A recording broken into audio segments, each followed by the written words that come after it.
여러분 안녕하십니까? 며칠 전 정치권과 진보 진영 전체를 크게 흔든 발언 하나가 있었죠. 오랜 시간 진보 스피커로 영향력을 행사해왔던 유시민 작가가 한 유튜브 방송에서 출연해 던진 일갈이 있습니다. 그는 현 여권의 국정 운영과 전당대회 양상을 두고 이렇게 직격을 했습니다.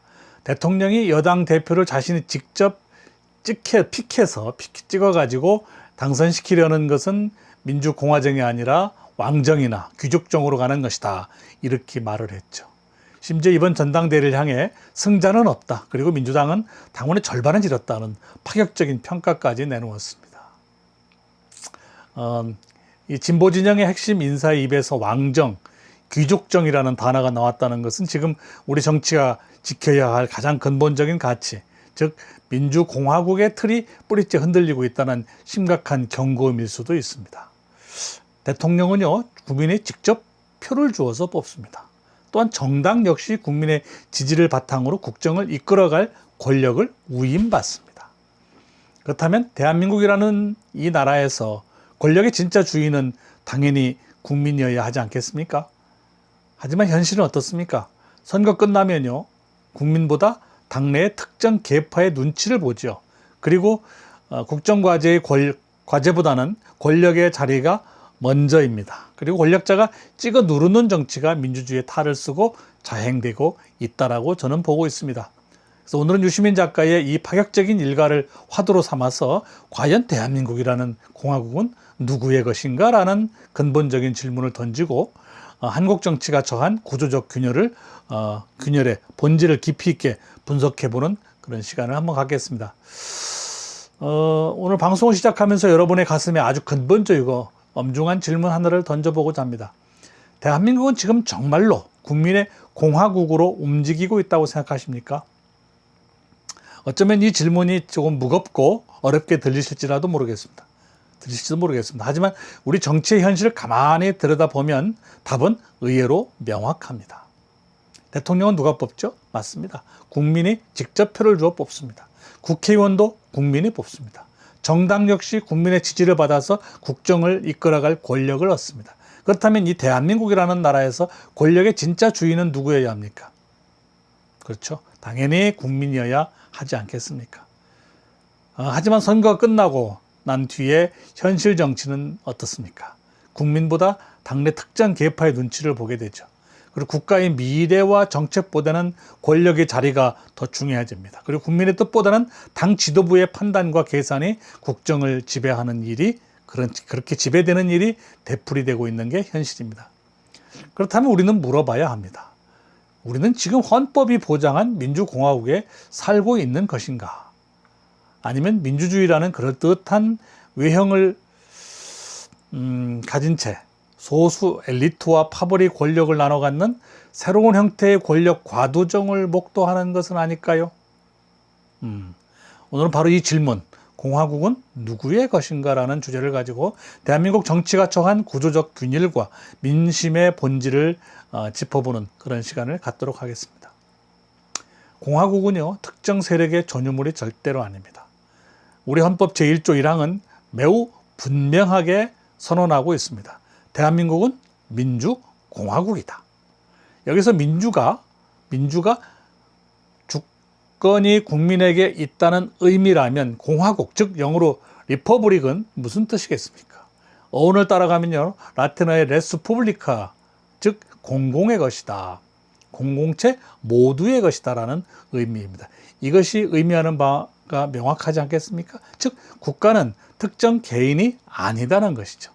특정 가문의 것도 아니죠. 특정 정당이나 특정 파벌이나 그들의 전유물이 더더욱 아니라는 것입니다. 따라서 공화국에서 대통령은 절대 왕이 될 수 없습니다. 황제가 될 수도 없습니다. 당 대표도 통치자가 아닙니다. 왕도 아닙니다. 황제도 아닙니다. 그 어떤 권력도 가지지 않았습니다. 국회의원도 정당의 실세도 국가의 주인이 아닙니다. 그들은 모두 국민으로부터 일정 기간 동안 정해진 권한을 잠시 위임받은 대리인에 불과하다는 것입니다. 우리 인류의 역사를 한번 되돌아볼까요? 한 사람이 국가를 지배하던 군주정이 있었죠. 그리고 소수의 특권층이 권력을 나눠갔던 귀족정 또는 과두정들이 있었습니다. 그리고 오늘날 우리가 피 흘려 만들어낸 결실이 바로 민주공화정입니다. 우리 민주공화정은 핵심 간단하지 않습니까? 모든 권력은 국민에게서 나오죠. 그리고 권력자는 법의 테두리 안에서만 권한을 행사해야 합니다. 어떠한 절대 권력도 반드시 견제받고 균형을 이루어야 한다는 것이죠.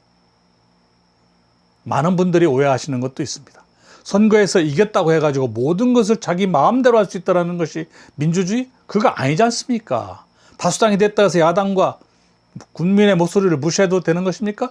그렇지 않습니다. 대통령이라고 해서 사법부 그리고 국회를 지배할 수 없고 당대표라고 해서 당원과 국회의원의 의사를 통제할 수 없습니다.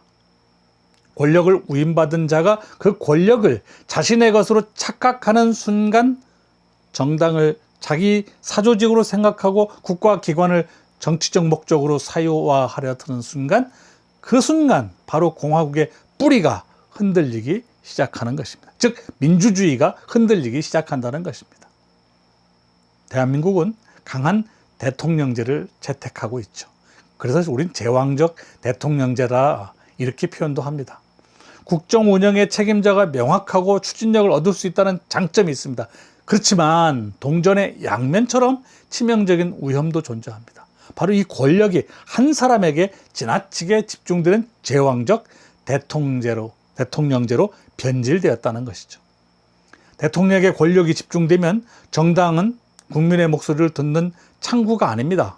더 이상 창구가 아니라 권력자, 즉 대통령의 뜻을 집행하고 보위하는 조직으로 전락하기 쉽습니다. 그리고 바로 이 지점에서 한국 정치의 치명적인 병폐인 계파 정치가 싹을 틔웁니다. 정당 내부에서 서로 다른 의견이 존재할 수 있죠.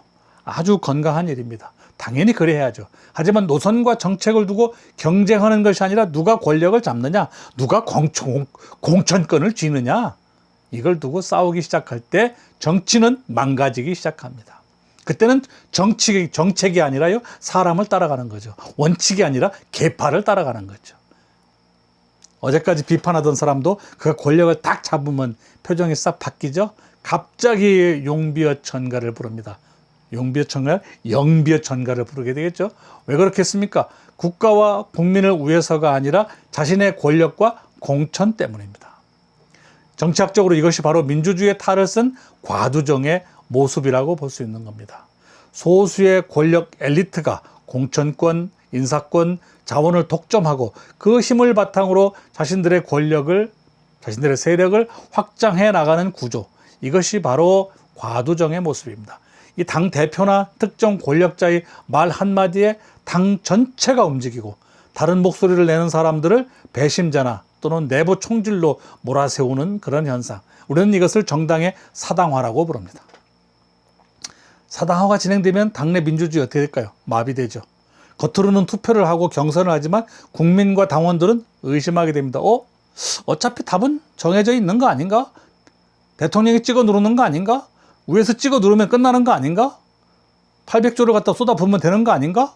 당내 민주주의가 무너진 정당이 과연 국가의 민주주의를 올바르게 이끌 수 있겠는가? 결코 그럴 수 없습니다. 이 점에 대해서는 반성하고 고민할 필요가 있습니다. 그런데 여러분, 이 시점에서 최근 정치권의 가장 큰 화두인 지지율과 민심의 흐름도 한번 짚어볼 필요가 있죠. 특히 전통적 지지 기반인 호남의 민심 변화를 두고 수많은 해석들이 쏟아지고 있습니다. 어떤 조사에서는요, 호남 지지율이 여전히 견고하게 나타나는가 하면 또 다른 조사에서는 급격한 이탈과 지지율 하락이 관측되기도 합니다. 저는 단 하나의 여론조사 수치에 일희일비하거나 특정 지역의 민심을 단정적으로 평가하는 것은 경계해야 된다고 저는 보고 있습니다. 하지만 이 수치보다 더 중요한 게 뭐냐면 민심의 밑바닥에 흐르는 정서입니다. 정치에서 가장 무서운 거는요, 원래 나를 반대하던 사람들이 비판이 아닙니다. 진짜로 위험한 신호는 오랫동안 나를 믿어주고 인내해주던 핵심 지지층이 고개를 갸웃거리면서 질문을 던지기 시작하는 겁니다. 이게 정말 국익을 위한 길이 맞나?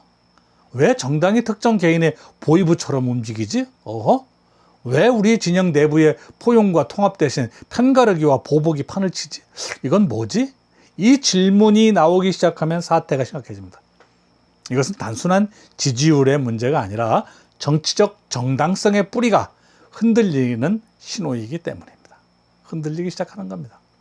선거에서 승리했다고 해서 임기 내내 모든 국정행위가 자동으로 정상화되는 거 그거 아니지 않습니까?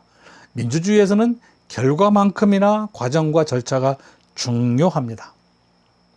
아무리 화려한 공약을 제시하더라도 그 과정에서 당내 절차가 무시되고 또 권력이 사유화된다고 느낄 때 유권자들은 마음을 돌리기 시작합니다. 호남 민심의 요동이나 진보 진영의 내부 분열, 단순한 말싸움이 아니지 않습니까? 우리의 지지를 당연한 것으로 여기지 말라라는 유권자들의 엄중한 경고이자 공화주의적 가치가 훼손되고 있는 현상에 대한 민심의 비판적 신호인 것입니다. 여러분, 민주주의에서 가장 위험한 사고방식이 무엇일까요? 바로 정당과 국가를 동일시하는 것입니다. 우리가 곧 국가다. 우리 당을 비판하는 것은 반국가적 행위다. 우리 편에 아니면 무조건 적이다. 이러한 이분법적 오판이 싹트기 시작하면요, 민주주의는 치명상을 입습니다. 상처를 입습니다. 정당은 국가가 아니지 않습니까? 공산주의가 아니잖아요. 우리는 공화국이고 자유민주주의 국가 국가이지 않습니까? 정당은요, 국민의 다양한 의사를 대변하기 위해 만들어진 수많은 정치 조직 중 하나일 뿐입니다. 선거를 통해서 집권할 수도 있고 민심을 잃으면 언제든지 야당으로 내려앉을 수 있는 것이 공화국의 생리이기 때문입니다. 정권은 바뀌어도 대한민국이라는 국가는 계속되어야 하는 것입니다. 대통령이 바뀌어도 헌법의 가치는 유지되어야 하고 집권당이 바뀌어도 사법부의 독립성과 공무원 조직의 중립성은 항상 지켜져야 합니다. 이것이 국가의 연속성이고 법치주의의 핵심입니다. 따라서 지금 한국 정치에 진정으로 필요한 것은 뭐냐면 단순한 여야 간의 권력 교체가 아닙니다. 권력을 바라보는 정치인들의 권력관, 이것의 전환이 필요한 것입니다. 권력을 국민에게 봉사하기 위해서 잠시 빌려서 입은 무거운 책임이지 않습니까? 무거운 어깨의 짐이지 않습니까? 아니면 자신과 계파의 기득권을 지키기 위한 사적 자산입니까? 그렇지 않지 않습니까? 이 권력관이 바뀌지 않는다면 정권이 100번을 바뀌어 본들 사람이 바뀌고 계파만 바뀔 뿐 사당화되고 과두정의 악순환은 절대로 끊어지지 않습니다. 여러분, 대한민국은요, 민주공화국입니다. 민주공화국은 국민의 것입니다. 공화국이라는 이름 안에는 이 나라는 그 누구의 것도 아닙니다. 우리 모두의 것이라는 숭고한 국민들 간의 약속이 들어있는 겁니다. 대통령도 여당도 야당도 그 어떤 거대한 권력자도 이 약속 위에 설 수가 없습니다. 권력자가 스스로 국민 위에 있다고 착각하는 그 오만함에 빠질 때, 정당이 국민을 버리고 특정 계파의 조직으로 전락할 때 민주공화국은 무너집니다. 다시 처음의 질문으로 돌아가서 답을 내려볼까요? 공화국은 누구의 것입니까? 답은 오직 하나지 않습니까? 대한민국 공화국은 바로 국민 여러분의 것입니다. 우리 모두의 것입니다. 정치인은 국민에게 잠시 권력을 빌린 봉사자일 뿐입니다. 권력은 누리는 자리가 아니라 무거운 책임을 지는 자리여야 합니다. 이 당연한 원칙이 바로 서는 날까지 저도 비판적 시선과 고언을 아끼지 않겠습니다.